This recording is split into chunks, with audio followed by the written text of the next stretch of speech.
Jesus explained the truth about Jacob's ladder. The story of Jacob's ladder has fascinated people for many years. The expression, Jacob's ladder, has developed into a common phrase. It has been used as the title of a movie, a book, a flower, and even as the name of an electronic device. But where did this phrase come from in the first place? In Genesis 2, the phrase Jacob's ladder is mentioned. Jacob, the future father of the nation of Israel, was on the run from his twin brother Esau. In Genesis 25, we learn that Jacob had tricked his brother Esau into losing his birthright as Isaac's firstborn son. As it turned out, all it took for a famished Esau to give up his inheritance to his little brother was an offer of soup. In Genesis 27, Jacob upped his game again by impersonating Esau to deceive his aged and nearly blind father into blessing him. Combined, these deceptions transferred to Jacob both the physical and spiritual blessings of the family lineage. Jacob's theft of Esau's blessing and birthright caused tension between him and his older brother. Because of this, the Word of God says, Genesis 27:41. So Esau hated Jacob because of the blessing with which his father blessed him. And Esau said in his heart, the days of mourning for my father are very near. Then I will kill my brother Jacob. Esau meant every word he spoke. Knowing this, Esau's mother, Rebekah, sent Jacob to her brother Laban for refuge. Jacob hoped to find a wife and establish a new life there, safe from his brother's fury, with his father's permission. Genesis 28:5. Then Isaac sent Jacob away, and he went to Paddan Aram, to Laban, son of Bethuel, the Aramean, the brother of Rebekah, the mother of Jacob and Esau. Jacob decided to camp out under the stars, alone and on the run, with nothing but a rock for a cushion.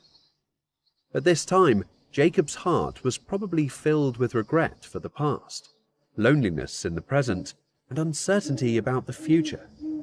But then, the story takes a momentous turn. Genesis 28:11-22. And he came to a certain place, and stayed overnight there, because the sun had set. Taking one of the stones of the place, he put it under his head, and lay down there to sleep. He dreamed that there was a ladder, stairway, placed on the earth, and the top of it reached out of sight toward heaven.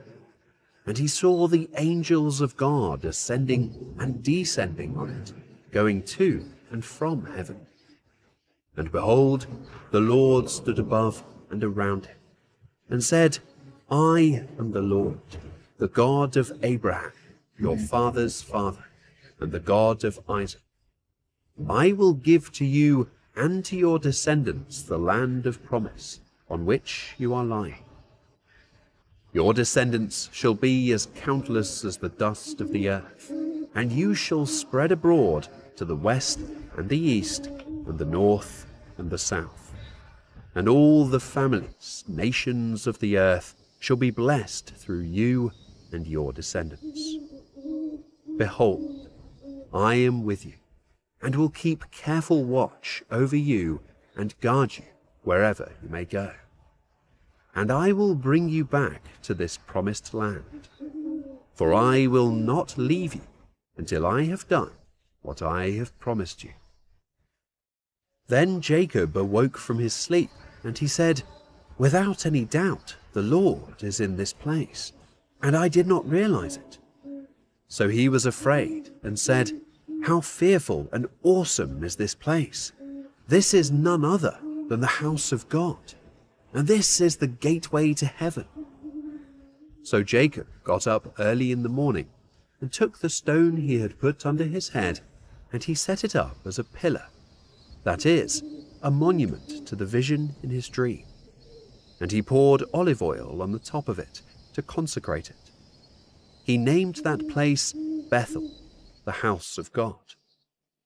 The previous name of that city was Luz, almond tree.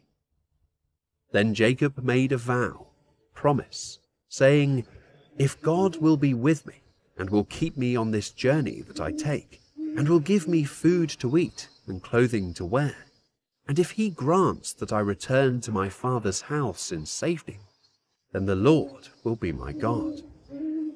This stone, which I have set up as a pillar, monument, memorial, will be God's house, a sacred place to me. And of everything that you give me, I will give the 10th to you as an offering to signify my gratitude and dependence on you." This is Jacob's first supernatural encounter with God, and it parallels Abraham's in Genesis 15. It's also worth noting that Jacob is nearly the same age as Abraham was when God told him to leave his home and travel to a new land. A ladder set up on the ground. This is more accurately expressed as a ramp or staircase. It is similar to a mount built against a walled city.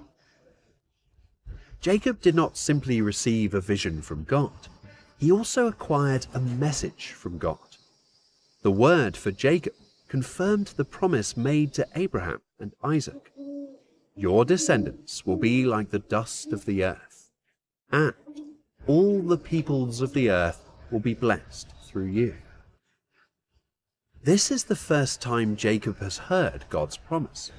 It wasn't new information, but it became real for him when he realized it was God's promise.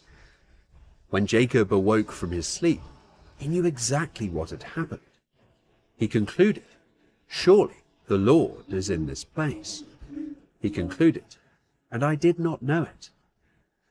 The place had not changed. It was still a desert, with only a rock as a pillar. But God appeared in that place. He appeared to Jacob in his brokenness and weariness, because he needed Jacob to reach the end of himself before relying on God. We know Jacob had a new encounter with God because he was afraid, not of Esau, but of the one true God. A greater fear had driven out a lesser fear, because God's power had triumphed over Esau's power. Jacob had dozed off in a certain place, but after seeing God, he awoke and gave the location a sacred name, Bethel. What was once a dark place was transformed into a holy space. Nothing had changed in Jacob's situation. All that had changed was Jacob's new vision of God. And it changed everything. The pagan city of Luz was transformed into Bethel, which means house of God. Jacob poured oil on top of the rough pillow stone, transforming it into the cornerstone of a God-centered altar. He sanctified this dark place, invisibly recognizing the supernatural at work, right there in the harsh natural world.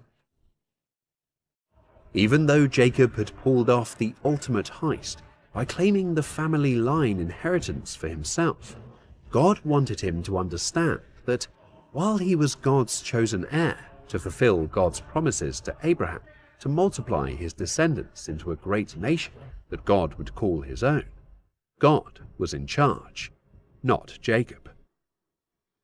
The plan would be carried out in God's way, not Jacob's.